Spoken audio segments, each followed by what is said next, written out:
am Nick Boy and welcome to Pocket for Wednesday, the 6th of January. Today on the show, release dates, operating systems, fashion, and Kojima. What show is this?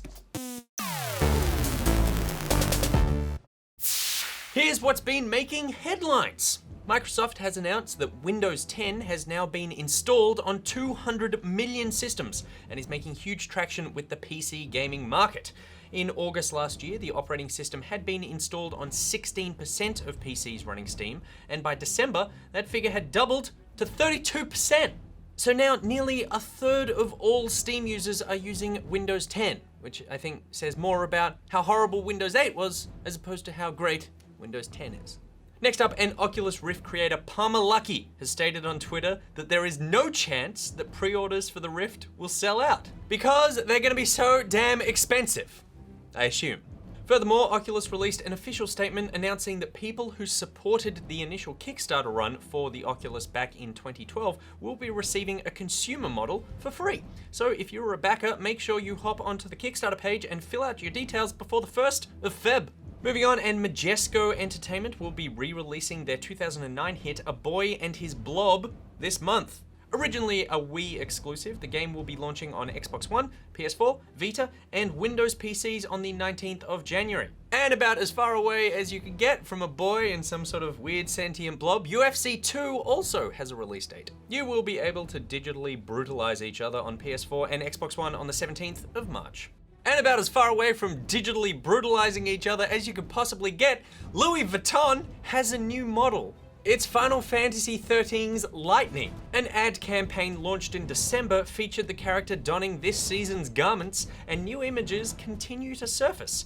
When the campaign launched, Louis Vuitton's artistic director Nicolas Ghesquiere said that Lightning is the perfect avatar for a global, heroic woman. I guess the lady from Her Story was busy. Now to move to some of the meteor stories of today.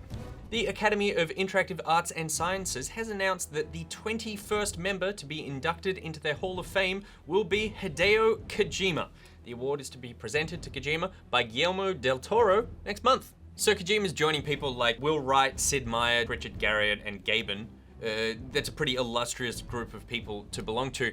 Personally, for my money, Kojima hasn't really made that many games that I enjoy, but I can definitely see his sort of worthiness of being included in that group of people.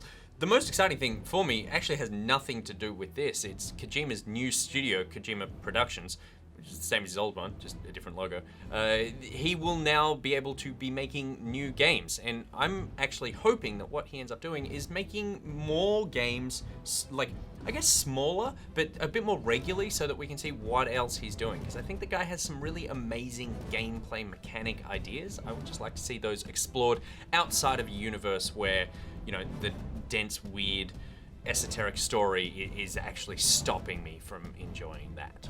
And the other big thing that happened today is that Sony announced they have sold almost 36 million PS4s, which is a staggering figure. I'm not usually one for, you know, numbers and sales figures and that sort of thing, but 5.7 million of those were sold over the holiday period alone, which is an astoundingly huge amount of weird black boxes out there. It kind of just shows how far Sony have pulled ahead of the pack, and I think the way that they've done that is actually just by, I guess I'd call it fan service. Like, they're really just catering towards what Sony fans want to see from Sony. So they're announcing bringing back old titles, like things like Last Guardian, Shenmue, that sort of stuff, of going, what do you want? We're going to give you that, and that it's just feeding and continuing that PlayStation cycle. And whereas Microsoft, you know, spent the first half of their whole Xbox announcement sort of situation of going, here's what we think you want, which is a full entertainment experience, including your TV and stuff. And none of us wanted that, we just actually wanted the games. And I guess continuing from the discussion I was having with Goose yesterday about VR, this is just another sort of like indication that the PlayStation VR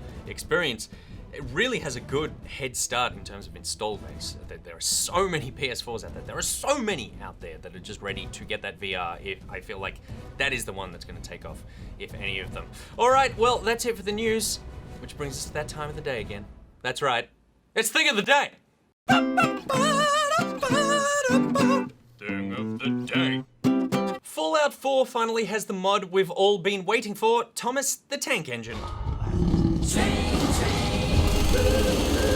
The mod was uploaded to Nexus Mods by none other than TrainWiz. In the notes, TrainWiz specifies that the following have been replaced with Thomas. All Deathclaws, all Vertibirds, mini nukes, and missiles, among other things. And, in TrainWiz's own words, sounds have also been replaced with horrifying, echoing train whistles. Your soul will be permanently tainted by them. You're welcome. It's ready to climb again.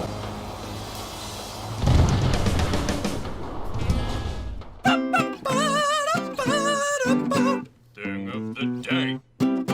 Horrifying. Now it's time for our topic of discussion, and this one comes in from James of the Iron Hills, which is a great way to say where you're from. You're a wizard, James. Such an exciting way of announcing yourself, James. Many people were calling 2015 the year of the indie games. How do you think 2016 will compare? I think many people have been calling almost all the years the year of the indie games since maybe 2010? It was an amazing year for indie games last year. The games that meant the most to me were probably indie games, and I think that every year we're seeing more of that. I think what we're also seeing is, sure, there are a lot of like actual indie games, so games made by small groups of people and then published by themselves. So games like Her Story or The Beginner's Guide, that sort of stuff, where it is like, oh no, one person made this, and then they put it out. But the other thing that's happening is that we're seeing big companies embrace indie as a genre, and I think that's a really good thing. They're actually taking indie sensibilities, so smaller experiences, weirder mechanics, different worlds. There's a stronger focus on story and narrative, and this is coming from sort of big publishers and developers, and they're embracing that stuff. So it also feels like more games are sort of indie. You look at a game from a couple of years ago, Valiant Hearts from Ubisoft, and that is a game that looks, feels, plays, sounds, everything about it is sort of an indie game, and that's coming from a big studio. And this year coming out, one of the games that I'm actually really looking forward to, Unravel, that is published by EA. EA do not make games like Unravel. EA make the games where the servers don't work and you're in cars and you're shooting other cars in games where servers don't work. And so this year they're bringing out Unravel, which has the sensibility of an indie game. And so that to me is almost more exciting than just letting independent publishers put out their own stuff. It's that the big guys are also going, oh, what are different games that we can make? And I think that's really cool. So leading on to that, from Stupid Web Comics, which doesn't say where they're from, wants us to discuss the upcoming indie games that I will be playing this year. So I do have a bit of a list of that. That being said, some of these games, like Unravel, technically are being published by big developers and publishers, but they have the indie sensibility, but a lot of them are actually true indie games. So on that, The Witness, Jonathan Blow's new game, the puzzle one that comes out this month, I'm really, really excited to see that. Firewatch, which is probably one of my most anticipated games of the year. Again, a really strong focus on narrative, and I love the art style of that. It's kind of not real, but super real at the same time. Like, it just feels like a completely real place, but hyper stylized, and I think it looks gorgeous. But I'm so excited to see what story they're actually telling there. I've completely gone on a blackout. I haven't watched anything because I don't want to be spoiled. Hyperlight Drifter is something that looks really cool. Cuphead is also something that I am super excited for. That art style and the gameplay. Unravel, like I've mentioned. No Man's Sky, I do want to see what that game is. The more I see of it, the more I'm kind of like, I don't know how long I'm going to play this. I'm going to enjoy the experience for like a couple of hours, but then I'm just going to go, if this is all it is, then well done, but I don't want to continue just finding new planets that are just, you know, have a different tree on them than the last one. That Dragon Cancer, which I have mentioned this week, but that's an indie game to me. That is like a guy made a game while his child was dying of cancer. It's an insanely personal story. It looks like it's going to rip me apart. That comes out this month as well, I believe. So excited and terrified to play that game.